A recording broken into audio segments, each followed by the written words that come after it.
آج یوم خالو ہے اور میں خالد فرشوری کی کتاب میں نے خالو ڈوبتے دیکھا سے کچھ اقتباسات آپ کی خدمت میں عرض کروں گا۔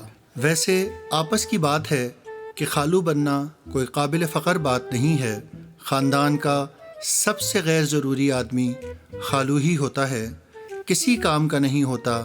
سارے کام تو آپ کے چچا اور ماموں کر رہے ہوتے ہیں۔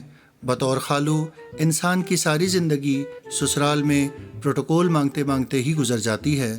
میں نے آج تک کسی انسان کو خالو کے طور پر امپاورڈ نہیں دیکھا۔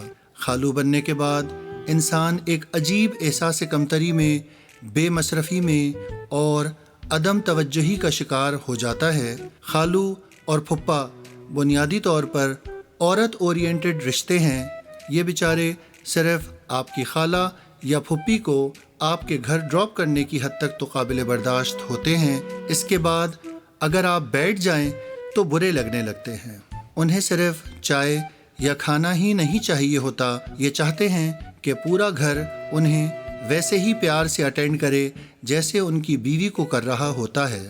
پیار کا بھوکا ہوتا ہے خالو، مگر وہ سمجھتا ہے کہ اسے حقیقی پیار کبھی نہیں ملا۔ آپ نوٹ کیجئے گا کہ شادی بیاہ کی تقریبات میں خالوؤں کی ایک الگ گیدرنگ ہوتی ہے۔ یہ ایک الگ ٹیبل پر بیٹھے تقریب کے انتظامات سمیت ہر چیز میں کیڑے نکال رہے ہوتے ہیں۔ انہیں پتا ہوتا ہے کہ ہم آؤٹ سائیڈرز ہیں۔ یہی احساس محرومی خالوؤں کو سازشی اور کسی حد تک خاندان دشمن بنا دیتا ہے۔ خالو کبھی اپنے تحفظات کا اظہار ڈائریکٹ نہیں کرے گا، یہ ہمیشہ خالہ کے کان بھر کر اپنا بیانیہ امپوز کروائے گا۔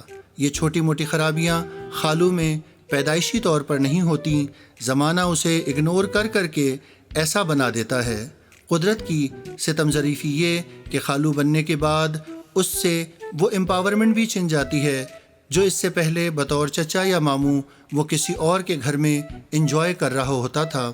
میرا خیال ہے کہ دنیا کے تمام خالوؤں کو کسی فقیر کی بددعا ہے۔ خالو سونے کو ہاتھ لگائے تو مٹی بن جاتا ہے۔ خالو سے اسی لیے کوئی کام نہیں لیا جاتا۔ زیادہ سے زیادہ رشتہ فائنل ہو جانے کے بعد خالو کا دل رکھنے کے لیے اسے لڑکی کی انکوائری کے لیے بھیج دیا جاتا ہے، مگر میرے حساب سے دنیا میں ہونے والی 99% طلاقیں خالوؤں کی مرتب کردہ نان پروفیشنل اور ڈھیلی انکوائری رپورٹس کے باعث ہوتی ہیں۔ خالو کے اندر اس سے زیادہ اہلیت نہیں ہے کہ وہ فراہم کردہ معلومات کے مطابق لڑکے کے دفتر جائے اور خود کو ہوشیار ثابت کرتے ہوئے رازداری سے لڑکے کی تنخواہ معلوم کر کے آئے۔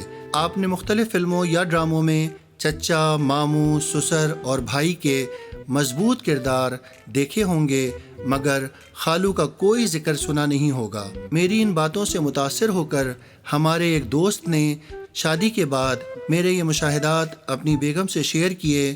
اس نے بھی اتفاق کیا، مگر جب میرے دوست نے یہ کہا کہ اللہ مجھے کبھی خالو نہ بنائے تو وہ برا مان گئی اور کہا کہ یہ تو میری بہنوں کو بددعا دے رہے ہیں آپ۔ آج عالمی یوم خالو ہے، اپنے ارد گرد موجود خالوؤں کو تلاش کریں۔